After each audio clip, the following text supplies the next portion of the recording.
Channel of Vadodara.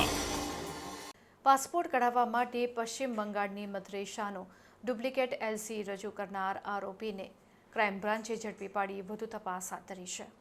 વડોદરાના યાકુતપુરા વિસ્તારમાં રહેતા મૂળ પશ્ચિમ બંગાળના અનીશ અલી શેખે રજૂ કરેલું બંગાળની મદ્રેસાનું ધોરણ 5નું સર્ટિફિકેટ ડુપ્લિકેટ હોવાની શંકા જતાં અમદાવાદ પાસપોર્ટ ઓફિસે વડોદરા પોલીસને જાણ કરી હતી।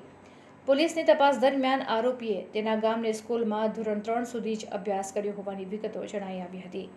આરોપીએ પાસપોર્ટ કઢાવવા માટે પશ્ચિમ બંગાળની મદ્રેસાનો ડુપ્લિકેટ એલસી મેળવ્યો હતો, જેથી તેની સામે ગુનો નોંધાયો હતો। ક્રાઇમ બ્રાન્ચે અનીશ અલીને યાકુતપુરા વિસ્તારમાંથી ઝડપી પાડ્યો હતો।